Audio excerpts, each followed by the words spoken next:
ಕರ್ತನ ಪರಿಶುದ್ಧ ನಾಮಕ್ಕೆ ಸ್ತೋತ್ರವಾಗಲಿ. ಕರ್ತನ ಸನ್ನಿಧಾನದಲ್ಲಿ ಬೆಳಗಿನ ಜಾವದಲ್ಲಿ ಆತನ ಈ ಮುಂಜಾವಿನ ಪ್ರಾರ್ಥನೆಯಲ್ಲಿ ಕರ್ತನ ಸೇರಿ ಬರುವುದಕ್ಕೆ ಕರ್ತನ ಕೊಟ್ಟಂತ ಕೃಪೆಗಾಗಿ ಕರ್ತನಿಗೆ ಸ್ತೋತ್ರ. ಹಲ್ಲೆಲೂಯಾ. ಹೌದಾ? ಆತನ ಕೃಪೆ ಇದ್ದರೆ ನಾವಿಲ್ಲೇ ದೇವ. ಹಲ್ಲೆಲೂಯಾ. ಹೌದಾ? ಕರ್ತನ ಸನ್ನಿಧಾನದಲ್ಲಿ ಆತನ ಕೃಪೆ ಇದ್ರೆ ಮಾತ್ರವೇ ನಾವು ಇಲ್ಲಿರೋದಕ್ಕೆ ಸಾಧ್ಯ. ಯಾಕಂತಂದ್ರೆ ಎಷ್ಟೇ ವಾಕ್ಯಗಳನ್ನ ಸಾಧಿದ್ರು, ಎಷ್ಟೇ ಹೇಳಿದ್ರು, ಎಷ್ಟೇ ಕಿವಿಗೆ ಊದಿದ್ರು, ಎಷ್ಟೇ ತಲೆ ತುಂಬಿದ್ರು, ಎಷ್ಟೇ ಮಾಡಿ ತೋರಿಸಿದ್ರು, ದೇವರು ಅದ್ಭುತಗಳನ್ನ ಮಾಡಿದ್ರು ಕೂಡ ಕೆಲವರ ತಲೆಗೆ, ಕೆಲವರ ಕಿವಿಗೆ, ಕೆಲವರ ಒಂದು ಅನುಭವಕ್ಕೆ ಬಾರದಿರುವಂತ ಜನರಿದ್ದಾರೆ. ಆದ್ರೆ ನಮಗಾದರೂ ಕರ್ತರು ಅದನ್ನ ಅರ್ಥ ಮಾಡಿಕೊಳ್ಳುವ ಹಾಗೆ, ಅದರಂತೆ ನಡೆಯುವ ಹಾಗೆ ಕರ್ತನ ಕೃಪೆ ಕೊಟ್ಟಿದ್ದ ಅದಕ್ಕೆ ಆಗಿದೆ. ಸ್ತೋತ್ರ. ಹಲ್ಲೆಲೂಯಾ. ಕರ್ತನ ಪರಿಶುದ್ಧ ನಾಮಕ್ಕೆ ಸ್ತೋತ್ರವಾಗಲಿ. ನಾವೊಂದು ವಿಚಾರದ ಬಗ್ಗೆ ನಾವು ಧ್ಯಾನ ಮಾಡ್ತಾ ಇದ್ದೇವೆ. ಕರ್ತನು ಯಾವ ರೀತಿಯಲ್ಲಿ ಒಬ್ಬ ಎರಡು ಶಿಷ್ಯರ ಕಣ್ಣುಗಳನ್ನ ತೆರೆದರು ಅನ್ನೋದನ್ನ, ಅಂದ್ರೆ ಅವರು ಕುರುಡರಾಗಿರ್ಲಿಲ್ಲ, ಅವರಿಗೆ ಆತ್ಮಿಕ ಕುರುಡು ಅವರಿಗೆ ಇತ್ತು. ನಾವು ಕೊನೆಯ ಪಾಯಿಂಟ್ ಅಲ್ಲಿ, ಅಂದ್ರೆ ಪ್ರಾಮುಖ್ಯವುಳ್ಳಂತ ಪಾಯಿಂಟ್ ಅಲ್ಲಿ ನಾವಿದ್ದೇವೆ. ಮೊದಲನೇದಾಗಿ ಈ ಶಿಷ್ಯರಿಗೆ ಆದಂತ ಯಾವ ಒಂದು ಆತ್ಮಿಕವಾದ ಕುರುಡುತನ ಯಾವ್ದು ನೋಡುವಾಗ ಅವರು ಯೇಸುವನ್ನ ಗುರುತು ಕಾಣಲಿಲ್ಲ, ಮತ್ತು ಯೇಸುವನ್ನು ನೋಡಿದಾಗ ಅವರಿಗೆ ಕಣ್ಣು ಕಟ್ಟಿದ ರೀತಿಯಲ್ಲಿ ಆಯಿತು. ಮೂರನೇದಾಗಿ ಅವರಿಗೆ ದುಃಖ ಉಂಟಾಗಿತ್ತು. ದುಃಖದ ನಿಮಿತ್ತವಾಗಿ ಯೇಸು ಯಾರು ಎಂದು ಕಂಡುಹಿಡಿದಕ್ಕೆ ಅವರಿಗೆ ಸಾಧ್ಯವಾಗಲಿಲ್ಲ. ನಾಲ್ಕನೇದಾಗಿ ಅವರು ನಂಬಿದ್ದೇನೆಂದ್ರೆ ಯೇಸು ಒಬ್ಬ ಪ್ರವಾದಿಯಷ್ಟೇ, ಆತನ ಪ್ರವಾದಿಯಷ್ಟೇ. ಈಗಿನ ಪಿತೃಗಳಿಂದ ಬಂದಿದ್ದ ಪ್ರವಾದಿ ಹೇಗೆ ಬಂದರು, ಪ್ರವಾದನೆ ಹೇಳಿದರು, ಸತ್ತು ಹೋದರು, ಅದೇ ರೀತಿಯಲ್ಲಿ ಯೇಸು ಸತ್ತು ಹೋಗಿದ್ದಾನೆ ಅಂದುಕೊಂಡರು. ಐದನೇದಾಗಿ ನಾವು ನೋಡುವಾಗ ಮರಣದಂಡೆಗೆ ಒಪ್ಪಿಸಲ್ಪಟ್ಟು ಅದನ್ನು ಶಿಲುಬೆಗೆ ಹಾಕಿದರು. ಆತನ ಪ್ರಾಣವನ್ನು ಒಪ್ಪಿಸಿದ್ರು, ಅವನ ಕಡೆ ಒಪ್ಪಿಕೊಳ್ಳಿಲ್ಲ. ಅವ್ರು ಏನು ಒಪ್ಕೊಂಡ್ರು? ಆತನನ್ನ ಸಾಯಿಸಿದ್ರು, ಆತನನ್ನು ಕೊನೆಗೊಳಿಸಿದ್ರು, ಆತನ ಜೀವವನ್ನು ತೆಗೆದ್ರು, ಆತನ ಚಾಪ್ಟರ್ ಮುಗಿಸಿದ್ರು ಅನ್ನೋದನ್ನ ಅಂದುಕೊಂಡ್ರು. ಅದೇ ರೀತಿಯಲ್ಲಿ ಆರನೇದಾಗಿ ಇಸ್ರೇಲ್ ಜನರು ಏನ್ ಅನ್ಕೊಂಡಿದ್ರು ಅಂದ್ರೆ, ಈತನು ಬೆಡಿಸತಕ್ಕಂದ್ರೆ ರಾಜನಾಗಿ ಯುದ್ಧ ಮಾಡಿ ನಮ್ಮ ಒಳಗಡೆ ಇರುವಂತ ರೋಮನ್ ಸಾಮ್ರಾಜ್ಯದ ಹೊರಗಡೆ ತಳ್ಳಿ ನಮಗೆ ಸಾಮ್ರಾಜ್ಯವನ್ನು ಕೊಡ್ತಾನೆ, ನಮಗೆ ಇಸ್ರೇಲ್ ದೇಶವನ್ನ ಕಟ್ಟಿ ಕೊಡ್ತಾನೆ ಅನ್ನೋದನ್ನ ಈ ಯಹೂದಿಗಳು ಅಂದುಕೊಂಡಿದ್ರು. ಅದೇ ರೀತಿಯಲ್ಲಿ ಶಿಷ್ಯರು ಏನನ್ನ ಅಂದುಕೊಂಡಿದ್ರು, ಯಾರ್ಯಾರ ದಬ್ಬಾಳಿಕೆ ನಮ್ಮ ಮೇಲೆ ನಡೀತಿದೆಯೋ ಅದಿನ್ನು ದಬ್ಬಾಳಿಕೆ ನಡೆಯೋದಿಲ್ಲ, ನಮ್ಮ ಪಕ್ಷದಲ್ಲಿ ನಮ್ಮ ರಾಜ ಇದ್ದಾನೆ, ನಮಗೆ ಶಕ್ತಿ ಉಳ್ಳಂತ ಒಬ್ಬ ವ್ಯಕ್ತಿ ಇದ್ದಾನೆ, ಅವನಿಗೆ ಎದುರುಕೊಂಡು ಎಲ್ಲಾ ಜನ ಆತನ ಮುಂದೆ ತಲೆ ಬಾಗ್ತಾರೆ ಅಂದುಕೊಂಡರು. ಅದೇ ರೀತಿಯಲ್ಲಿ ಏಳನೇದಾಗಿ ಇವತ್ತಿನ ದಿವಸ ನಾವು ಕಲಿಯುವ ವಿಚಾರ ಏನಂತಂದ್ರೆ, ನಾವು ವಾಕ್ಯವನ್ನ ಮೊದಲನೇದಾಗಿ ಓದೋಣ. ಲೂಕನ ಸುವಾರ್ತೆ 24ನೇ ಅಧ್ಯಾಯ 22ನೇ ವಚನ. ಲೂಕನ ಸುವಾರ್ತೆ 24ನೇ ಅಧ್ಯಾಯ 22ನೇ ವಚನ. ಈ ಒಂದು ಕಾನ್ಸೆಪ್ಟ್ ಏನಿದೆ, ಇದು ಅನೇಕ ವರ್ಷಗಳು ವಿಶ್ವಾಸಿಗಳಾಗಿ ಜೀವಿಸುತ್ತಿರುವಂತ ಏನು ನಾವು ಸೀನಿಯರ್ ಬಿಲೀವರ್ ಅಂತ ಅನ್ಕೊಂಡು ಹೇಳ್ತೇವೋ ಆ ವ್ಯಕ್ತಿಗಳಿಗೆ ಇರಬೇಕಾದಂತ ವಿಚಾರ ಆಗಿದೆ. ಏನಂತಂದ್ರೆ ಲೂಕನ ಸುವಾರ್ತೆ 24ನೇ 22ನೇ ವಚನ ಈ ರೀತಿಯಲ್ಲಿ, ಆದರೂ 22, 23, 24 ಈ ರೀತಿಯಲ್ಲಿ, ಆದರೂ ನಮ್ಮಲ್ಲಿ ಕೆಲವು ಮಂದಿ ಸ್ತ್ರೀಯರು ಬೆಳಗಾಗುವ ಸಮಾಧಿಯ ಬಳಿಯಲ್ಲಿ ಇದ್ದ ಆತನ ದೇಹವನ್ನು ಕಾಣದೆ ಅಲ್ಲಿಂದ ಬಂದು ತಮಗೆ ದೇವದೂತರ ದರ್ಶನವಾಯಿತೆಂದಲೂ ಆತನು ಬದುಕುತ್ತಾನೆಂದು ಅವರು ಹೇಳಿದರೆಂತಲೂ ತಿಳಿಸಿ ನಮಗೆ ಅತ್ಯಾಶ್ಚರ್ಯವನ್ನುಂಟು ಮಾಡಿದರು. ನಮ್ಮ ಸಂಗಡ ಇದ್ದವರಲ್ಲಿ ಕೆಲವರು ಸಮಾಧಿಗೆ ಹೋಗಿ ಆ ಸ್ತ್ರೀಯರು ಹೇಳಿದ ಪ್ರಕಾರವೇ ಕಂಡರು, ಆತನನ್ನು ಮಾತ್ರ ಕಾಣಲಿಲ್ಲ. ಹಲ್ಲೆಲೂಯಾ. ಕರ್ತನ ಪರಿಶುದ್ಧ ನಾಮಕ್ಕೆ ಸ್ತೋತ್ರವಾಗಲಿ. ಇವರಿಗೆ ಇರುವಂತ ಇನ್ಫಾರ್ಮೇಶನ್ ಅರ್ಧ ಇನ್ಫಾರ್ಮೇಶನ್. ಯಾಕೆಂದ್ರೆ ಮಗ್ದಲದ ಮರಿಯಳು ಆತನನ್ನ ನೋಡಿದ, ಆತನನ್ನ ಯೇಸುವನ್ನ ನೋಡಿದರು. ಒಂದು ಅರ್ಧ ಇನ್ಫಾರ್ಮೇಶನ್ ಇದೆ. ಇನ್ನೊಂದು ಏನು ಅಂದ್ರೆ, ಏನೆಲ್ಲ ಪೇತ್ರ ನೋಡಿದ್ದಾನೋ, ಯೋಹಾನ ನೋಡಿದ್ದಾನೋ, ಕೆಲವು ಶಿಷ್ಯರು ನೋಡಿದ್ರು, ಅದನ್ನ ಏನ್ ಮಾಡ್ತಾ ಇದ್ದಾರೆ ಇವರು ನಂಬ್ತಾ ಇಲ್ಲ. ಇವ್ರ ಕಾಲ ಏನಂದ್ರೆ ಅದು ನಮ್ಗೆ ಶಾಕ್ ಆಯ್ತು ಅಷ್ಟೇ ಅನ್ನೋದನ್ನ ಹೇಳ್ತಾ ಇದ್ದಾರೆ. ಅದರ ಅರ್ಥ ಏನಂತಂದ್ರೆ, ಯೇಸುವಿನ ಹುಟ್ಟುವಿಕೆ, ಯೇಸುವಿನ ಮರಣ, ಯೇಸುವಿನ ಜೀವನ, ಯೇಸುವಿನ ಪುನರುತ್ಥಾನ, ಅದ್ರ ಬಗ್ಗೆ ನಂಬಿಕೆ ಕಡಿಮೆ ಆಗಿರೋದು ನಾವು ಗಮನಿಸುತ್ತೇವೆ. ಹಲ್ಲೆಲೂಯಾ. ಇಲ್ಲಿ ನಡೆಯುವಂತ ವಿಚಾರ ಅನೇಕ ವಿಶ್ವಾಸಿಗಳು ಕೂಡ ಇದಿದೆ. ಅವರು ಕಣ್ಣಲ್ಲಿ ಕಂಡ್ರೆ ಮಾತ್ರನೇ ಅವ್ರು ನಂಬುವವರಾಗಿದ್ದಾರೆ. ಕೆಲವು ಸರಿ ಕಣ್ಣಲ್ಲಿ ಕಂಡ್ರು ಕೂಡ ಇದರಲ್ಲಿ ಏನೋ ಒಂದು ಟ್ಯಾಕ್ಟಿಸ್ ಇದೆ ಅಂತ ಅನ್ಕೊಂಡು ಹೇಳ್ತಾರೆ. ಕೆಲವು ವಿಚಾರಗಳಲ್ಲಿ ನೋಡಿ ಮ್ಯಾಜಿಕ್ ಮಾಡ್ತಾರೆ. ಸ್ಟೇಜಲ್ಲಿ ಮ್ಯಾಜಿಷಿಯನ್ ಮ್ಯಾಜಿಕ್ ಮಾಡುವಾಗ ಒಂದು ಬಾಡಿಯನ್ನು ಹಿಂಗೆ ಇಟ್ಟಿದ್ರೆ ಒಂದು ಅರ್ಧ ಬಾಡಿ ಹಿಂಗ್ ತಿರುಗಿಸ್ತಾನೆ, ಇನ್ನು ಅರ್ಧ ಬಾಡಿ ಹಿಂಗ್ ತಿರುಗಿಸ್ತಾನೆ. ಅದರಲ್ಲಿ ಟ್ರಿಕ್ ಇದೆ. ಬಟ್ ಮನುಷ್ಯ ಏನಂತಂದ್ರೆ ಅದನ್ನು ನಂಬ್ತಾರೆ. ಕೆಲವರಿದ್ದಾರೆ ಅದನ್ನು ನಂಬ್ತಾರೆ. ಆದ್ರೆ ಯೇಸು ಕಣ್ಣ ಮುಂದೆ ಮಾಡಿದಂತ ಸ್ವಸ್ಥತೆಯನ್ನ ನಂಬೋದಿಲ್ಲ. ಅದಕ್ಕೆ ಸ್ವಸ್ಥತೆಗೆ ಸ್ಕ್ಯಾನಿಂಗ್ ರಿಪೋರ್ಟ್ ಸಾಕ್ಷಿಯಾಗಿರುತ್ತೆ, ಎಕ್ಸ್ರೇ ರಿಪೋರ್ಟ್ ಸಾಕ್ಷಿಯಾಗಿರುತ್ತೆ, ಡಾಕ್ಟರ್ ಹೇಳುವಂತ ಮಾತುಗಳು ಸಾಕ್ಷಿಯಾಗಿರುತ್ತೆ. ಆದರೂ ಕೂಡ ತನ್ನ ಆಚಾರ ವಿಚಾರಗಳು ತಾನು ಮಾಡಿದಂತ ಪಿತೃಗಳು ತನಗೆ ಕೊಟ್ಟಿರುವಂತ ಕಟ್ಟುಪಾಡುಗಳನ್ನು ಮಾಡುವುದಕ್ಕೋಸ್ಕರವಾಗಿ ಯೇಸುವಿನ ಆ ಒಂದು ಕಾರ್ಯಗಳನ್ನು ನಂಬೋದಿಲ್ಲ. ಅದೇ ರೀತಿಯ ವ್ಯಕ್ತಿಗಳು ಇವರಾಗಿದ್ದಾರೆ. ಇವ್ರೇನ್ ಮಾಡ್ತಾ ಇದ್ದಾರೆ? ಇವರು ಯೇಸುವಿನ ಮರಣವನ್ನ, ಯೇಸು ಆತನು ಮತ್ತೆ ಜೀವದಿಂದ ಎದ್ದಿದ್ದಾನೆ ಎನ್ನುವುದನ್ನ, ಮತ್ತು ದೇವದೂತರಲ್ಲಿ ಇಳಿದು ಬಂದರು ಎನ್ನುವುದನ್ನ, ಮತ್ತು ಆತನು ದೇವರ ಮಗನು ಎನ್ನುವುದನ್ನ, ಮತ್ತು ಅದೇ ರೀತಿಯಲ್ಲಿ ಆತನು ಪರಲೋಕದಲ್ಲಿರುವ ಸಿಂಹಾಸನ ರೂಢನಾದ ದೇವರು ಅನ್ನೋದನ್ನ ಇಲ್ಲಿ ಶಿಷ್ಯರು ನಂಬದೆ ಹೋದರಿಂದ ನಾವು ನೋಡ್ತೇವೆ. ಹಾಗಾದ್ರೆ ಕಾಣದೇ ಇರೋದನ್ನ ನಂಬಬೇಕಂದ್ರೆ, ಈಗ ಒಬ್ಬ ವ್ಯಕ್ತಿ ಕಳ್ಳ ಅಂತ ಹೇಳಿದ್ರೆ ಅವನು ಕದ್ದದ್ದನ್ನ ನೋಡಿದ ಮೇಲೆ ನಂಬೋದು, ಕಾಣದೇ ಇರೋ ನಂಬೋದ? ಈಗ ಒಂದು ಸರಿ, ಕಳ್ಳ ನಮಗೆ ಕದಿಯೋದು, ಆ ಮಧ್ಯರಾತ್ರಿಯಲ್ಲಿ ಅವನು ಕದ್ದಿದ್ದಾನೆ ಅಂತ ಅನ್ಕೊಂಡು ನೋಡಿ ನಾವು ಮನುಷ್ಯರ ವಿಚಾರವಾಗಿ ಇಲ್ಲಿ ಕಾಣದೇ ಇರೋ ನಂಬುದನ್ನ ವಿಚಾರ ಹೇಳ್ತಾ ಇಲ್ಲ, ದೇವರ ವಿಚಾರವಾಗಿ ಹೇಳ್ತೇವೆ ಬೇರೆ. ಹಲ್ಲೆಲೂಯಾ. ಈಗ ಒಬ್ಬ ಮನುಷ್ಯ ಕಳ್ಳ ಅಂತ ಹೇಳುವಾಗ ಅವನ ವಿಚಾರಗಳು ಅಲ್ಲಲ್ಲಿ ಸುದ್ದಿಗಳಾಗಿರ್ತವೆ. ಆ ಸುದ್ದಿಗಳನ್ನ ನೋಡಿ ಈತನ ಕಳ್ಳ ಅಂತ ಅನ್ಕೊಂಡು ನಾವು ಹೇಳ್ತೇವೆ. ಇದು ಮನುಷ್ಯರ ವಿಚಾರವಾಗಿ. ನಾವು ಈ ಮನುಷ್ಯರ ವಿಚಾರದಲ್ಲಿ ಸತ್ಯ ಯಾವುದು ಅಸತ್ಯ ಯಾವುದು ವಿವೇಚನೆ ಮಾಡಿ ಕಂಡುಹಿಡಬೇಕು. ಆದ್ರೆ ದೇವರ ವಿಚಾರ ಬರುವಾಗ, ದೇವರ ಕಾರ್ಯಗಳ ವಿಚಾರ ಬರುವಾಗ ನಾವು ಅನೇಕ ಬಾರಿ ಕಾಣದೆ ನಂಬಬೇಕಾಗುತ್ತೆ. ಅಲ್ಲಿ ಯಾಕೆಂದ್ರೆ ತೋಮನ ಒಂದು ಕಾರ್ಯಗಳನ್ನ ಮಾಡ್ತಾನೆ, ಶಿಷ್ಯರೆಲ್ಲರೂ ಹೇಳ್ತಾ ಇದ್ದಾರೆ ಯೇಸು ಕ್ರಿಸ್ತನು ಎದ್ದಿದ್ದಾನೆ, ಅದನ್ನು ಮಹಿಮಾಶಬ್ದದಿಂದ ನಮ್ಮ ಮುಂದೆ ಬಂದಿದ್ದಾನೆ, ಅದನ್ನು ಅನೇಕ ಮಾತುಗಳು ನಮಗೆ ನುಡಿದಿದ್ದಾನೆ, ಅದರ ಪವಿತ್ರಾತ್ಮನು ನಮ್ಮ ಮೇಲೆ ಊದಿದ್ದಾನೆ ಅಂತ ಅನ್ಕೊಂಡು ಎಲ್ಲೋ ಹೋಗಿದ್ದಂತ ತೋಮನ ಬಂದಂತಹ ಸಂದರ್ಭದಲ್ಲಿ ಹೇಳಿದಾಗ ನಾನು ಅದನ್ನು ನಂಬೋದಿಲ್ಲ. ನನ್ನ ಯೇಸುವಿನ ಆ ಒಂದು ಪಕ್ಕೆಯಲ್ಲಿ ಆದಂತ ಗಾಯಲ್ಲಿ ಕೈ ಇಟ್ಟ ಮೇಲೆ, ಬೆರಳಿಟ್ಟ ಮೇಲೆನೆ ನಾನು ನಂಬೋದು ಅನ್ನೋದನ್ನ ಹೇಳ್ತಾರೆ. ಎಂತ ಮಾತುಗಳನ್ನ ತೋಮನ ಹೇಳ್ತಾ ಇದ್ದಾನೆ ನೋಡ್ರಿ. ಆ ಒಂದು ವಿಚಾರವನ್ನಲ್ಲಿ ಸ್ಪಷ್ಟವಾಗಿ ಈ ತೋಮನ ಹೇಳ್ತಾ ಇದ್ದಾನೆ, ನನಗೆ ಆದ ನಂತರನೇ ನಂಬಿಕೆ. ಆ ರೀತಿಯ ಜನರು ಈ ದಿನಮಾನಗಳಲ್ಲಿ ಕೂಡ ಇದ್ದಾರೆ. ನಾನು ಇದನ್ನು ನಂಬೋದಿಲ್ಲ. ನಾನು ಯೇಸುವಿನ ಆ ಏನು ಅದ್ಭುತ ಇದೆ ಅದು ನನ್ನ ಕಣ್ಣು ಮುಂದೆ ನಡೆದ್ರು ಕೂಡ ಅದನ್ನ ಇನ್ವೆಸ್ಟಿಗೇಷನ್ ಮಾಡಿ, ಅದರ ಬಗ್ಗೆ ತರ್ಕ ಮಾಡಿ, ವಾದ ಮಾಡಿ, ಆದ ನಂತರ ನಾನು ನಂಬುತ್ತೇನೆ. ಇನ್ನೊಂದೇನಂತಂದ್ರೆ ಅವರ ಸೆಲ್ಫ್ ರೆಸ್ಪೆಕ್ಟ್ ನ ಅವರು ಕಳ್ಕೊತಾರೆ ಅನ್ನುವಂತ ವಿಚಾರಕ್ಕೋಸ್ಕರವಾಗಿ ಅವ್ರೇನ್ ಮಾಡ್ತಾರೆ, ಇದನ್ನ ತಳ್ಳಿ ಬಿಡ್ತಾರೆ. ಯಾಕಂದ್ರೆ ಕರ್ತನು ಇದನ್ನ ಹೇಳಿಲ್ಲ ಅಂತಲ್ಲ. ಮತ್ತಾಯನ ಸುವಾರ್ತೆ 17:23 ವಚನವನ್ನ ನೋಡುವಾಗ, ಆದ್ರೆ ಆ ವಚನದಲ್ಲಿ ಮಾತ್ರವಲ್ಲ 3 ಬಾರಿ ತನ್ನ ಮರಣದ ವಿಚಾರ ತಿಳಿಸಿದ ಸುವಾರ್ತೆಗಳಲ್ಲಿ ನಾವು ನೋಡ್ತೇವೆ. ಮತ್ತಾಯನ ಸುವಾರ್ತೆ 17:23 ವಚನ, ಅವರು ಆತನನ್ನು ಕೊಲ್ಲುವರು, ಸತ್ತ 3ನೇ ದಿನದಲ್ಲಿ ಆತನು ಜೀವಿತನಾಗಿ ಎಬ್ಬಿಸಲ್ಪಟ್ಟನು ಎಂದು ಹೇಳಿದನು. ಹಲ್ಲೆಲೂಯಾ. ಯೇಸು ತನ್ನ ಮರಣದ ವಿಚಾರವಾಗಿ, ಆತನು ಪುನರುತ್ಥಾನದಿಂದ ಎದ್ದೇಳ್ತಾನೆ ಎನ್ನುವ ವಿಚಾರವಾಗಿ ಆತನು ತನ್ನ ಶಿಷ್ಯರಿಗೆ ಮೊದಲಾಗೆ ತಿಳಿಸಲ್ಪಟ್ಟಿದ್ದಾರೆ. ಹಲ್ಲೆಲೂಯಾ. ಮೊದಲಾಗಿ ತಿಳಿಸಿದರೆ. ಆದ್ರೆ ಅವರು ಯಾವುದನ್ನು ಕೂಡ ಅರ್ಥ ಮಾಡ್ಕೊತಾ ಇರ್ಲಿಲ್ಲ ಅನ್ನೋದನ್ನ ಕೆಳಗಿನ ವಾಕ್ಯಗಳಲ್ಲಿ ನಾವು ಗಮನಿಸುತ್ತೇವೆ. ಅದಕ್ಕೋಸ್ಕರವಾಗಿ ಪೌಲನ ಈ ರೀತಿಯಲ್ಲಿ ಬರ್ತಾನೆ. 2ನೇ ಕೊರಿಂಥ ಬರೆದ ಪತ್ರಿಕೆ 5ನೇ ಅಧ್ಯಾಯ 7ನೇ ವಚನ. 2ನೇ ಕೊರಿಂಥ ಬರೆದ ಪತ್ರಿಕೆ 5ನೇ ಅಧ್ಯಾಯ 7ನೇ ವಚನ, ನಾವು ನೋಡುವವರಾಗಿ ನಡೆಯದೆ ನಂಬುವವರಾಗಿಯೇ ನಡೆಯುತ್ತವಾರುವುದರಿಂದ ದೇಹದಲ್ಲಿ ವಾಸಿಸುವವರೆಗೂ ಕರ್ತನಿಗೆ ದೂರದಲ್ಲಿರುವಂತ ಪ್ರವಾಸಿಗಳಾಗಿದ್ದೇವೆ ಎಂಬುದನ್ನು ಬಲ್ಲೆವು. ಹಲ್ಲೆಲೂಯಾ. ಯಾರು ಕೂಡ ಇವತ್ತಿನ ದಿವಸ ಪರಲೋಕ ಅನ್ನೋದನ್ನು ನೋಡಿ ಬಂದವರಿಲ್ಲ. ದರ್ಶನಗಳು ಬಿದ್ದಿರಬಹುದು, ಅನೇಕ ಅನುಭವಗಳು ಪರಲೋಕದ ಅನುಭವಗಳಾಗಿರಬಹುದು, ಅಥವಾ ಪರಲೋಕ ಅನುಭವವಾದಂತಹ ವ್ಯಕ್ತಿಗಳ ಪುಸ್ತಕಗಳನ್ನ, ಸಾಕ್ಷಿಗಳನ್ನ ನಾವು ಕೇಳಿರಬಹುದು. ಆದ್ರೆ ಇವತ್ತಿನ ದಿವಸ ಪರಲೋಕವನ್ನ ಈ ರೀತಿಯಲ್ಲಿ ಇದೆ ಅನ್ನೋದನ್ನ ಹೇಳುವುದಕ್ಕೆ, ಈಗ ರೀತಿ ಹೇಳುವುದಕ್ಕೆ, ಅದು ಹಿಂಗೆ ಕಾಣ್ತಾ ಇದೆ, ಇಲ್ಲೇ ಇದೆ, ಆ ಒಂದು ಅಡ್ರೆಸ್ ಇಲ್ಲದೆ ಅಂತ ಅನ್ಕೊಂಡು ಹೇಳೋದಕ್ಕೆ ಯಾರಿಗೂ ಆ ಒಂದು ಅವಕಾಶ ಇಲ್ಲ. ಆ ಒಂದು ಇದನ್ನ ಅವಕಾಶ ದೇವರು ಕೊಟ್ಟೂ ಇಲ್ಲ. ಹಲ್ಲೆಲೂಯಾ. ಆದ್ರೆ ಪರಲೋಕ ಅನ್ನೋದು ಇದೆ. ಹಲ್ಲೆಲೂಯಾ. ಅದನ್ನ ಕಾಣದೇ ಇರುವಂತನ್ನ ನಾವು ನಂಬುತ್ತಾ ಇದ್ದೇವೆ. ನನ್ನ ಮರಣವಾದ ನಂತರ ನಾನು ನೀತಿವಂತನಾಗಿ ಸಾಯವಾದ್ರೆ ನಾನು ಪರಲೋಕಕ್ಕೆ ಹೋಗುತ್ತೇನೆ ಎನ್ನುವುದನ್ನ ನಾವು ನಂಬುವವರಾಗಿದೆ. ಹಲ್ಲೆಲೂಯಾ. ಕಾಣದೇ ಇರುವುದನ್ನ ನಾವು ನಂಬುವವರಬೇಕು. ಅದು ಯಾರ ವಿಚಾರದಲ್ಲಿ?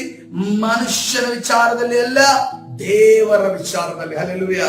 ಒಬ್ರು ಯಾರೋ ಬಂದು ದೇವರ ನಾಮವನ್ನು ಹೇಳಿ ಅಲ್ಲಿ ಏನೋ ಮ್ಯಾಜಿಕ್ ಗಳನ್ನ ಮಾಡಿದ್ರೆ ನಾವು ಅದನ್ನ ನಂಬೋದ? ನಾವು ಅದನ್ನು ನಂಬೋದಿಲ್ಲ. ನಾವು ಸತ್ಯ ಯಾವುದು ಅಸತ್ಯ ಯಾವುದು ಎನ್ನುವಂತ ವಿವೇಚಿಸುವಂತ ಜ್ಞಾನ ನಮಗಿರಬೇಕು. ಹಲ್ಲೆಲೂಯ. ಯಾಕಂತಂದ್ರೆ ಈಗಿನ ಕಾಲದಲ್ಲಿ ಒಂದು ವೇಳೆ ಸತ್ಯ ಯಾವುದು ಅಸತ್ಯ ಯಾವುದು ಅನ್ನೋದನ್ನ ವಿವೇಚಿಸುವಂತ ವರ ನಮಗೆ ಇಲ್ಲದೆ ಹೋದರೆ ನಾವು ಖಂಡಿತವಾಗಿ ಮೋಸಗೊಳ್ಳುತ್ತೇವೆ ಪ್ರಿಯರೇ. ಯಾಕಂದ್ರೆ ಅನೇಕ ಮೆಜಿಷಿಯನ್ಗಳು ದೇವರ ಸಾನ್ನಿಧ್ಯದಲ್ಲಿ ನುಗ್ಗಿದ್ದಾರೆ. ಮೆಜಿಷಿಯನ್ಗಳು ಮ್ಯಾಜಿಕ್ ಗಳನ್ನ ಮಾಡುವಂತವರು, ಮಂತ್ರತಂತ್ರಗಳ ರೀತಿಯಲ್ಲಿ, ಮಾಟದ ರೀತಿಯಲ್ಲಿ, ಅಧರ್ಮ ಸ್ವರೂಪನ ರೀತಿಯಲ್ಲಿ ಕಾರ್ಯಗಳನ್ನು ಮಾಡುವಂತ ಅನೇಕ ವ್ಯಕ್ತಿಗಳು ಈಗ ದೇವರ ಒಂದು ಸಾನ್ನಿಧ್ಯದಲ್ಲಿ ಮಾಡುವವರಿದ್ದಾರೆ. ಅದಕ್ಕೋಸ್ಕರ ಯಾಕಂದ್ರೆ ನೋಡ್ರಿ, ನಾವು ಹೆಂಗ್ ಬೆಳೀತಾ ಇದ್ದೇವೆ, ದೇವರ ರೆಕ್ಕೆ ಮನೆಯಲ್ಲಿ ಬೆಳೀತಾ ಇದ್ದೇವೆ.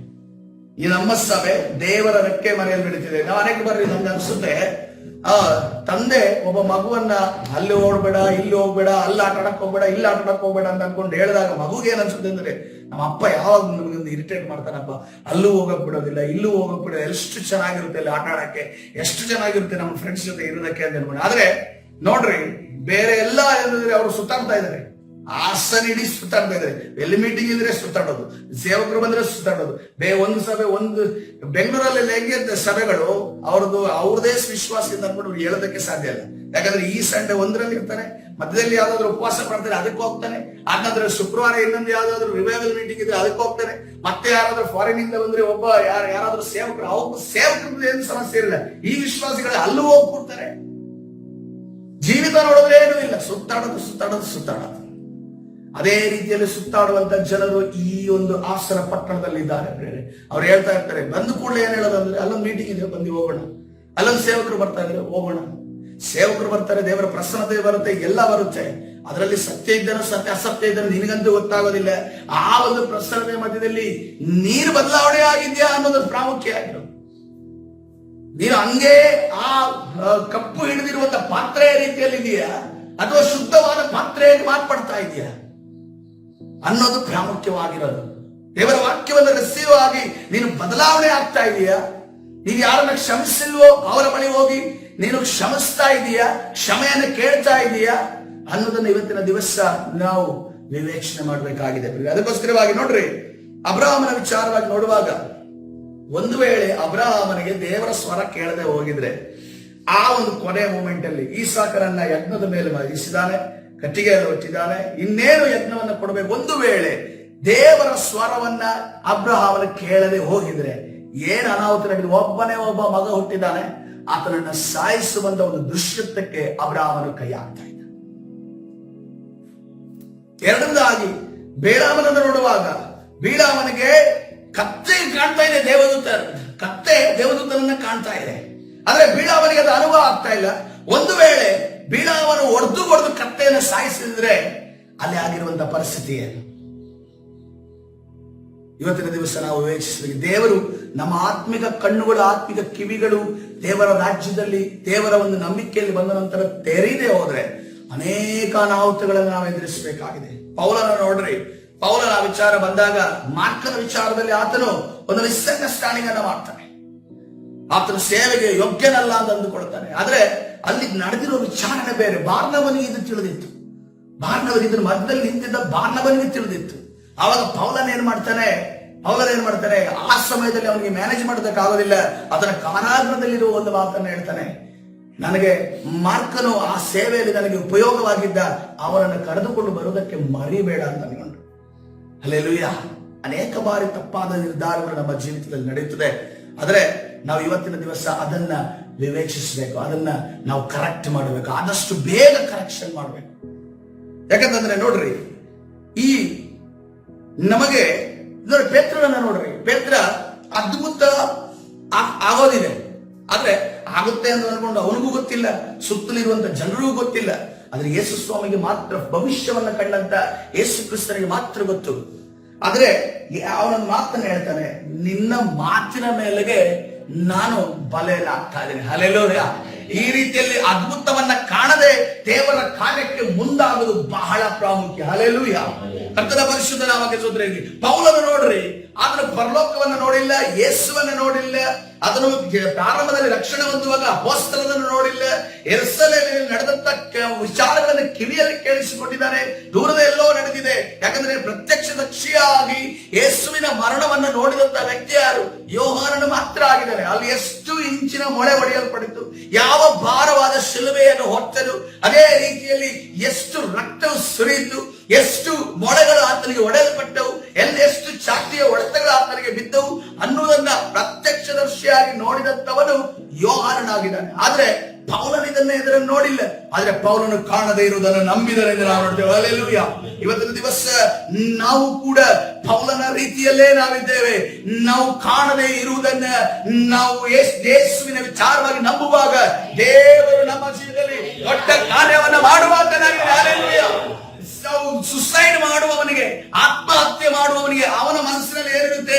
ನನ್ನ ಜೀವಿತ ಮುಗಿದೋಯ್ತು, ಅದಕ್ಕೋಸ್ಕರವಾಗಿ ಆತನ ಆತ್ಮಹತ್ಯೆ ಮಾಡ್ತಾ ಇದ್ರೆ. ಆದ್ರೆ ಯೇಸು ಹೇಳ್ತಾ ಇದ್ದಾರೆ, ಯಾವ ಸೈತಾನನು ನಿನಗೆ ಹೇಳ್ತಾ ಇದ್ದಾರೆ ನಿನ್ನ ಜೀವಿತ ಮುಗಿದೋಯ್ತು, ನಿನ್ನ ಸೃಷ್ಟಿಕರ್ತನಾದ ದೇವರು ಸುಸೈಡ್ ಮಾಡುವಂತ ಪರಿಸ್ಥಿತಿಯಲ್ಲಿರುವಂತ ನಿನ್ನ ಸೃಷ್ಟಿಕರ್ತನಾದ ದೇವರು ಹೇಳ್ತಾ ಇದ್ದಾರೆ, ನಿನ್ನ ಭವಿಷ್ಯವನ್ನ ನಾನು ರೂಪಿಸುವವನಾಗಿದ್ದೇನೆ. ಹಲ್ಲೆಲೂಯಾ.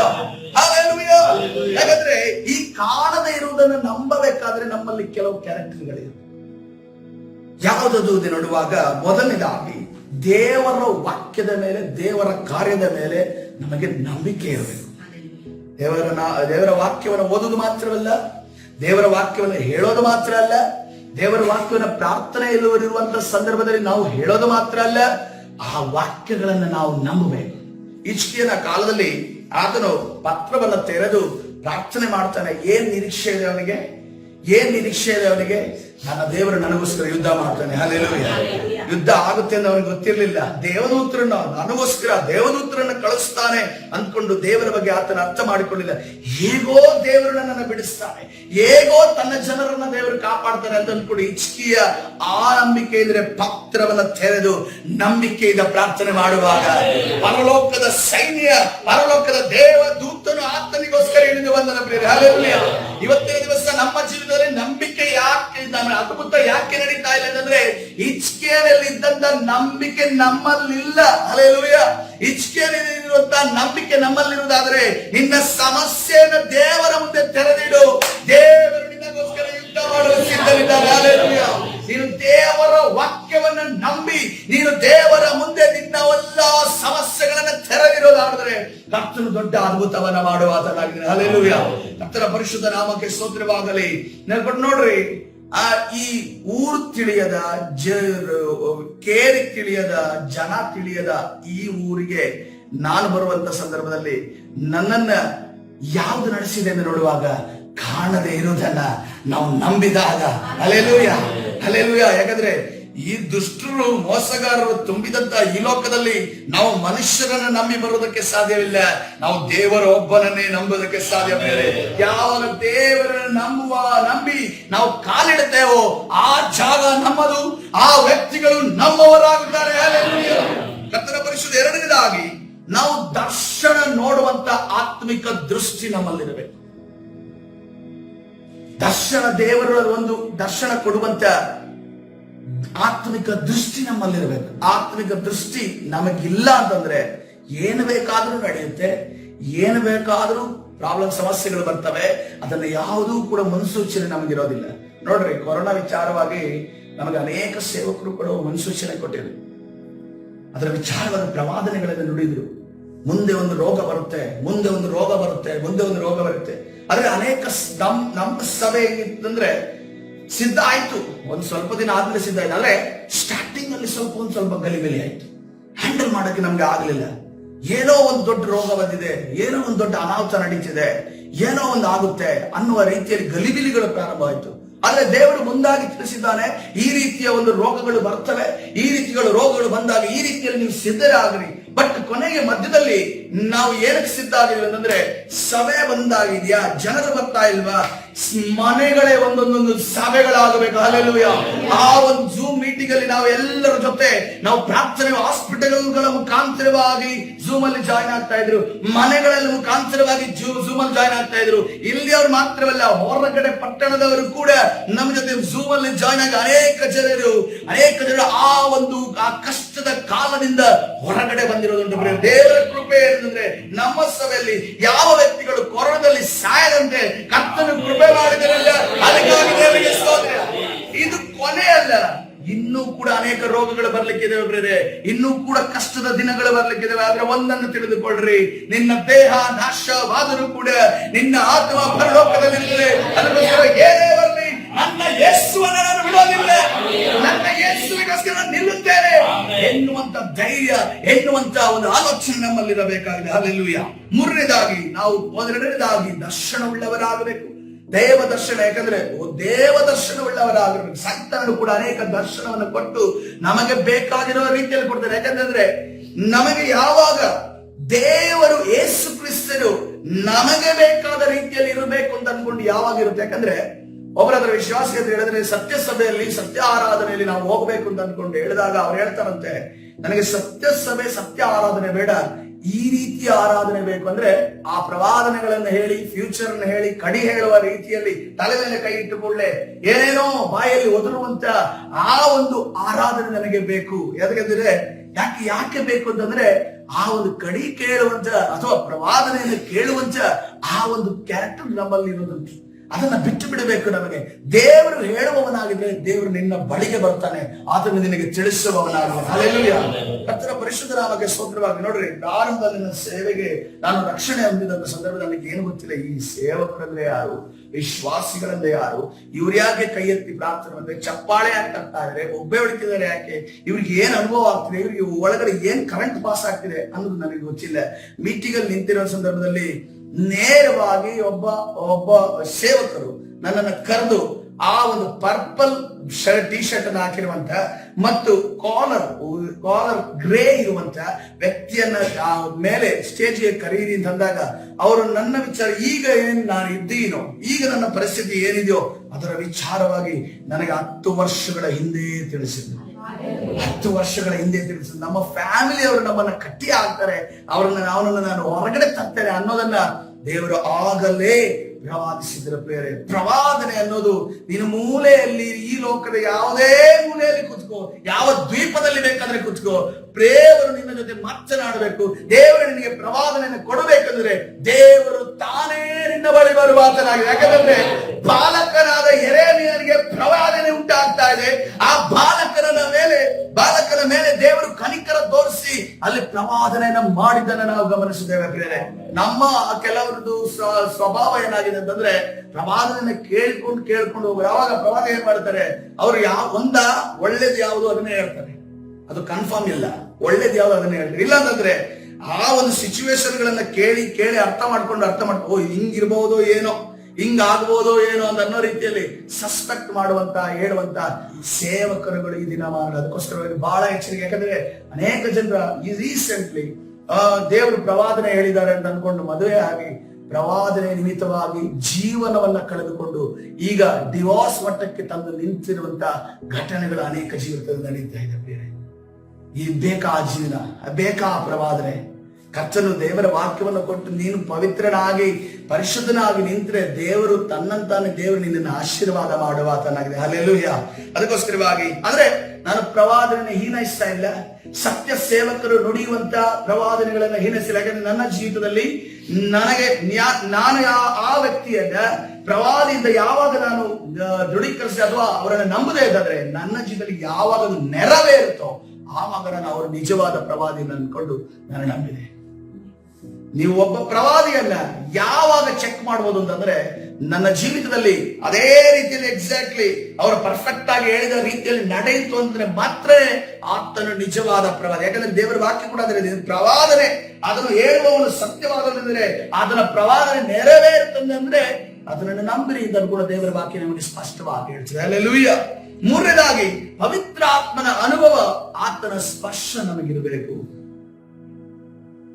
ಪವಿತ್ರಾತ್ಮನ ಅನುಭವ ನಮಗೆ ಸ್ಪರ್ಶ. ನೋಡ್ರಿ, ಆ ಒಂದು ಪವಿತ್ರಾತ್ಮನ ಅನುಭವ ಪಂಚಶಪ್ತದ ದಿನದಲ್ಲಿ ಆ ಬಿರುಗಾಳಿಯೋ ಎಂಬಂತೆ ಭೂಕಂಪವೋ ಎಂಬಂತೆ ಇಳಿದು ಬಂತು. ಅವರು ಅನ್ಯ ಭಾಷೆಗಳನ್ನ ಮಾತಾಡೋದಕ್ಕೆ ಆರಂಭಿಸಿದರು.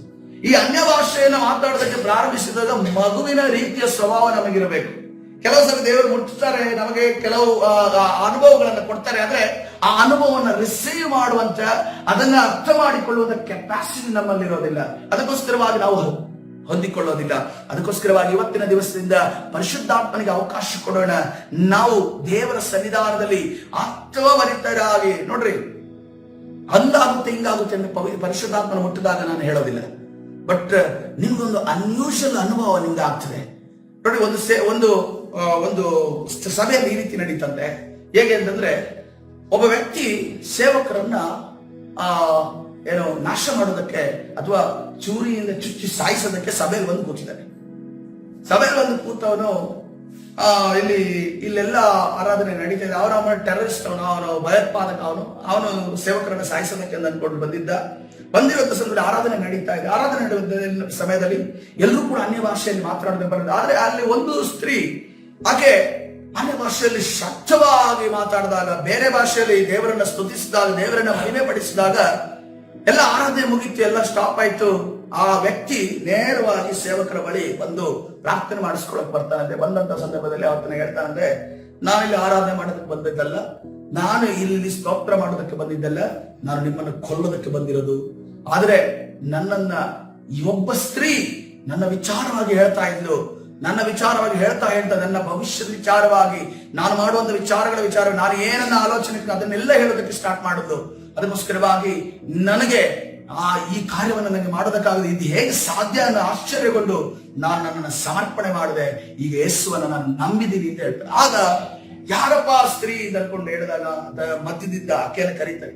ಆಕೆಯನ್ನು ಕರೆದ ನೀನೇನಾದ್ರೂ ಇವ್ರ ವಿಚಾರವಾಗಿ ಹೇಳೋದಿಲ್ಲ, ಅವ್ರಿಗೆ ಗೊತ್ತಿಲ್ಲ ಅಂತ ಹೇಳಿ ಮತ್ತೆ ಏನೋ ಹೇಳ್ತಾ ಇದ್ದಾನಲ್ಲ ಎಂದು ಅಂದಾಗ, ಆಕೆ ಯಾವಾಗಪ್ಪ ಹೇಳಿದ್ರು, ನೀವು ಜೋರಾಗಿ ನೀವು ಕಂಟ್ರೋಲ್ಸ್ ಲೆಸ್ ಆಗಿ ನೀವು ಆ ದೇವರಿಗೆ ಆರಾಧನೆ ಮಾಡ್ತಾ ಇದ್ದೀರಲ್ಲ, ಆವಾಗ ಈಕೆ ನನ್ನ ಭಾಷೆಯಲ್ಲಿ ಈಕೆ ನನ್ನ ವಿಚಾರವಾಗಿ ಹೇಳೋದಕ್ಕೆ ಪ್ರಾರಂಭಿಸಿದಳು. ನನಗೆ ಆಶ್ಚರ್ಯವಾಯಿತು. ಈ ಆಶ್ಚರ್ಯವಾದಾಗ ನಾನು ಇವಳಿಗೆಕಪ್ಪ ನನ್ನ ವಿಷಯಗಳೆಲ್ಲ ಗೊತ್ತಾಯ್ತು. ಇನ್ನು ಒಂದು ಮೂಮೆಂಟ್ ಅಲ್ಲಿ ಏನ್ ನಡೆಯುತ್ತೆ ಅಂತ ಅನ್ಕೊಂಡು ನಾನು ಹಾಗೆ ಇರುವಾಗ ದೇವರ ಒಂದು ಸಾನ್ನಿಧ್ಯ ನನ್ನನ್ನು ಮುಟ್ಟಿದ್ದ, ನನ್ನ ಬದಲಾವಣೆ ಆದ ಅಂತ ಹೇಳ್ಕೊಂಡು ನೋಡ್ರಿ ದೇವರ ಮಹತ್ವಗಳನ್ನ, ದೇವರ ಸ್ತುತಿಗಳನ್ನ ಮಾತನಾಡಿದ ಅಪೊಸ್ತಲ ಕೃತ್ಯದಲ್ಲಿ ನೋಡ್ತೇವೆ. ಅದೇ ರೀತಿಯಲ್ಲಿ ಈಕೆ ಅನ್ಯ ಭಾಷೆ ನುಡಿಯುತ್ತಾ ಪಕ್ಕದಲ್ಲಿರುವಂತಹ ವ್ಯಕ್ತಿ ಏನು ಆಲೋಚನೆ ಉಳ್ಳವನಾಗಿದ್ದಾನೆ ಅನ್ನುವುದನ್ನ ಆಕೆ ನುಡಿಯುವುದಕ್ಕೆ ಪ್ರಾರಂಭಿಸಿದಾಗ ಅಲ್ಲಿ ಮಾನಸಾಂತರ ಉಂಟಾಯಿತು ಎಂದು ನಾವು ನೋಡ್ತೇವೆ. ಹಲ್ಲೆಲೂಯಾ. ಇವತ್ತಿನ ದಿವಸ ನಾವು ಕೂಡ ಅನ್ಯ ಭಾಷೆಯನ್ನು ಹೊಂದುವುದಕ್ಕೆ ನಾವು ಓಪನ್ ಹಾರ್ಟ್ ಆಗಿರಬೇಕು, ಹೃದಯವನ್ನು ತೆರೆದವರಾಗಿರಬೇಕು. ನಾವೇನಂತಂದ್ರೆ ಅದು ಯಾವುದೋ ಭಾಷೆ ನಮ್ಗೆ ಬೇಡಪ್ಪ ಅನ್ನೋ ರೀತಿಯಲ್ಲಿ ನಾವು ಸುಮ್ಮನಿರಬಾರದು. ಆ ಒಂದು ಕೃತ್ಯಗಳನ್ನ, ಆ ಒಂದು ದೇವರ ಅಸಾಧಾರಣ ವಿಚಾರಗಳನ್ನ ನಾವು ಹೊಂದಿಕೊಳ್ಳಬೇಕಾಗಿದೆ. ನಾಲ್ಕನೇದಾಗಿ, ಮನುಷ್ಯರ ಕಾರ್ಯದಲ್ಲಿ ಸತ್ಯ ಯಾವುದು ಅಸತ್ಯ ಯಾವುದು ಅನ್ನುವ ವಿವೇಚನೆ ನಮಗಿರಬೇಕು. ಆದ್ರೆ ದೇವರ ಕಾರ್ಯದಲ್ಲಿ ನಮಗೆ ದೃಢವಾದ ನಂಬಿಕೆ ಇರಬೇಕು. ದೇವರ ವಿಚಾರ ನಮ್ಮ ಮುಂದೆ ಬಂದಾಗ ನಾವು ಅದನ್ನು ದೃಢವಾಗಿ ನಂಬಬೇಕಾಗಿದೆ. ಅದೇ ರೀತಿಯಲ್ಲಿ ಐದನೇದಾಗಿ, ಅದ್ಭುತ ನಡೆಯುವ ಮುಂಚೆ ಅದ್ಭುತ ನಡೆದಿದೆ ಎನ್ನುವಂತ ನಂಬಿಕೆ ನಮಗೆ ಬೇಕು. ಅದ್ಭುತ ಹೋರಾಟದಲ್ಲಿ ಇರ್ತೀವಿ, ಅದ್ಭುತ ನಡೆಯುತ್ತೆ ಎನ್ನುವಂತ ನಂಬಿಕೆ ನಮಗೆ ಯಾವಾಗ ಅದ್ಭುತ ನಡೆಯದಿರುವಂತ ಸಂದರ್ಭದಲ್ಲಿ ಇರುತ್ತೋ ಅದು ನಮ್ಮ ಜೀವಿತದಲ್ಲಿ ಅದ್ಭುತವನ್ನ ವೇಗವಾಗಿ ಕರೆತರುವಂತದ್ದು. ಹಲ್ಲೆಲೂಯಾ. ಆರನೇದಾಗಿ, ಯೋಹಾನನು ಬರೆದಿರುವಂತಹ ಪ್ರಕಟಣೆಯ ಬಗ್ಗೆ ಇರಬೇಕಾದ ನಂಬಿಕೆ. ಮುಂದೆ ನಡೆಯುತ್ತೆ ಅಂತ ಅನ್ಕೊಂಡು ಯೋಹಾನನ ಅನೇಕ ವಿಚಾರಗಳನ್ನು ಬರೆದ, ಅದನ್ನು ಓದುವಾಗ ಆಕ್ಚುಲಿ ನಾನು ಸ್ಟಾರ್ಟಿಂಗ್ ಅಲ್ಲಿ ಓದುವಾಗ ನನಗೆ ಆನಿಮೇಷನ್ ಮೂವಿ ಅಥವಾ ಫಿಕ್ಷನ್ ಮೂವಿ ತರ ನನಗೆ ಕಾಣ್ತು.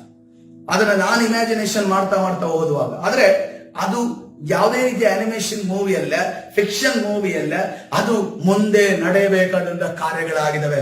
ಅದನ್ನ ನಾವು ಅರ್ಥ ಮಾಡಿಕೊಳ್ಳಬೇಕಾಗಿದೆ. ಅದೇ ರೀತಿಯಲ್ಲಿ ಏಳನೇದಾಗಿ, ಯೇಸುವಿನ ಹುಟ್ಟು, ಯೇಸುವಿನ ಮರಣ, ಯೇಸುವಿನ ಪುನರುತ್ಥಾನ ಮತ್ತು ಆತನ ಎರಡನೇ ಬಾರಿ ಆತನು ಬರಲಿಕ್ಕಿದ್ದಾನೆ ಅನ್ನುವುದನ್ನ ನಾವು ನಂಬುವವರಾಗಿರಬೇಕು. ಹಲ್ಲೆಲೂಯಾ.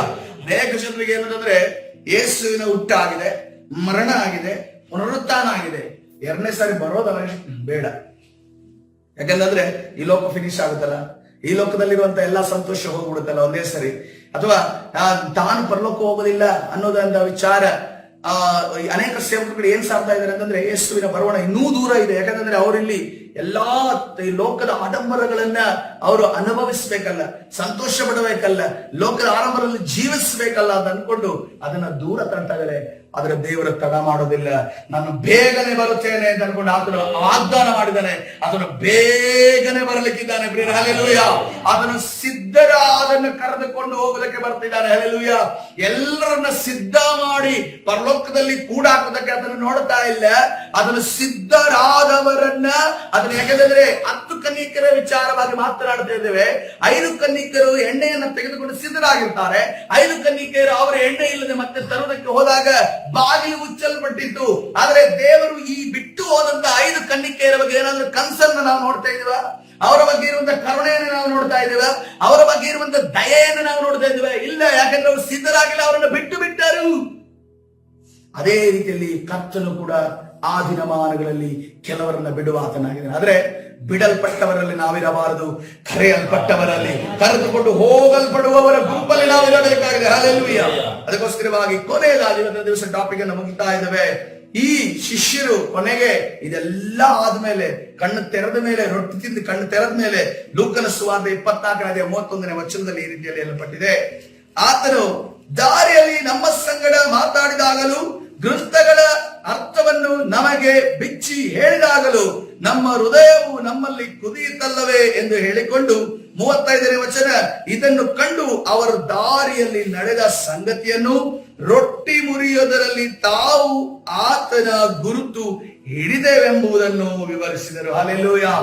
ಯಾವ ಗುರುತು ಅವರಿಗೆ ಸಿಕ್ಕಿಲ್ವೋ, ಯಾರು ಎಂದು ತಿಳಿಯಲಿಲ್ವೋ, ಆತನ ವಾಕ್ಯಗಳನ್ನು ಅರ್ಥ ಮಾಡೋದಕ್ಕೆ ಸಾಧ್ಯ ಆಗಲಿಲ್ವೋ, ಆತನನ್ನ ಪ್ರವಾದಿ ಎಂದು ಅಂದುಕೊಂಡಿದ್ದರು,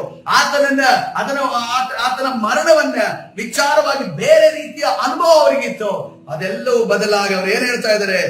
ಆತನ ಗುರುತನ್ನ ಹಿಡಿದೆವು. ಹಲ್ಲೆಲೂಯಾ. ಇವತ್ತಿನ ದಿವಸ ಯೇಸುವಿನ ಗುರುತನ್ನ ನಾವು ಹಿಡಿಯುವವರಾಗಿರುವಾಗ ನಮ್ಮ ಜೀವಿತದಲ್ಲಿ ಕರ್ತನ ಏನು ಮಾಡ್ತಾ ಇದ್ದಾನೆ, ಏನು ಮಾಡ್ಲಿಕ್ಕಿದ್ದಾನೆ, ಏನನ್ನ ಮಾಡ್ತಾನೆ ಅನ್ನೋದನ್ನ ಗುರುತನ್ನ ಹಿಡಿಯುವಂತ ನಾವು ನಂಬಿಗಸ್ತರಾಗಿ ನಾವು ಜೀವಿಸಬೇಕಾಗಿದೆ. ಹಲ್ಲೆಲೂಯಾ. ಕರ್ತನ ಪರಿಶುದ್ಧ ನಾಮಕ್ಕೆ ಸ್ತೋತ್ರವಾಗಲಿ. ಈ ಸಮಯದಲ್ಲಿ ಲೂಕನ ಸುವಾರ್ತೆ 24:35 ವಚನವನ್ನು ವಾಗ್ದಾನವಾಗಿ ತೆಗೆದುಕೊಳ್ಳೋಣ. ಲೂಕನ ಸುವಾರ್ತೆ 24:35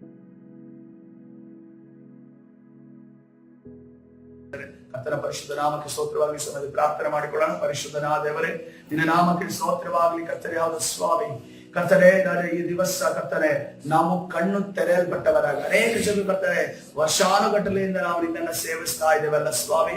ಕರ್ತನೆ ರಾಜ, ಕಣ್ಣು ತೆರೆದವರಾಗಿ ಜೀವಿಸುವಾಗ ನಮಗೆ ಸಹಾಯದಸ್ತವನ್ನು ಚಾಚು.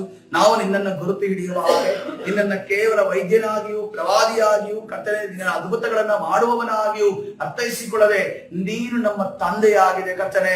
ನೀನು ನಮ್ಮ ಕರ್ತನೆ ರಾಜ, ನಿನ್ನನ್ನ ಬಿಟ್ಟು ನಾವು ಜೀವಿಸೋದಕ್ಕೆ ಸಾಧ್ಯವಿಲ್ಲ ಎನ್ನುವಂತ ಒಂದು ಸ್ಥಿತಿಗೆ ಮನಸ್ಥಿತಿಗೆ ಬರುವಾಗ ನಮಗೆ ಸಹಾಯದಸ್ತವನ್ನ ಚಾಚು. ಎಸಪ್ಪ, ಈ ಶಿಷ್ಯರ ರೀತಿಯಲ್ಲಿ ಆತ್ಮೀಯ ಕಣ್ಣು ಮುಚ್ಚಲ್ಪಟ್ಟಿರುವಂತ ಈ ಶಿಷ್ಯರ ರೀತಿಯಲ್ಲಿ ಆಗದೆ ಕರ್ತನೆ ನಾವು ಕರ್ತನೆ ಆತ್ಮಿಕ ಕಣ್ಣು ತೆರೆಯಲ್ಪಟ್ಟವರಂತ ಕರ್ತನೆ ನಿನ್ನ ಮಕ್ಕಳಾಗಿ ಮಾರ್ಪಡುವುದಕ್ಕಾಗಿ ಸಹೋದರಿಯ ಕರ್ತನೆ ಇದಕ್ಕೆ ವಿರುದ್ಧವಾಗಿ ನಮ್ಮ ಕಣ್ಣುಗಳನ್ನು ಮುಚ್ಚುವಂತ, ನಮ್ಮ ಕಿವಿಗಳನ್ನು ಮುಚ್ಚುವಂತ, ನಮ್ಮ ಹೃದಯಗಳನ್ನು ಮುಚ್ಚುವಂತ ಎಲ್ಲಾ ಸೈತಾನನ ಕಾರ್ಯಗಳು ನಜರೇತಿನ ಯೇಸುವಿನ ನಾಮದಲ್ಲಿ ಬಂಧಿಸಿ ಮುರಿದಾಗ್ತಾ ಬಿಡುಗಡೆ ಉಂಟು ಮಾಡಿ ನಿನ್ನ ದಾರಿ ನಡೆಸು. ಕರ್ತನಾದ ಯೇಸು ಸ್ವಾಮಿ ಹೆಸರಲ್ಲಿ ಪ್ರಾರ್ಥಿಸಿ ಹೊಂದಿಕೊಳ್ತೇನೆ, ಜೀವ ಉಳ್ಳ ತಂದೆ. ಆಮೆನ್.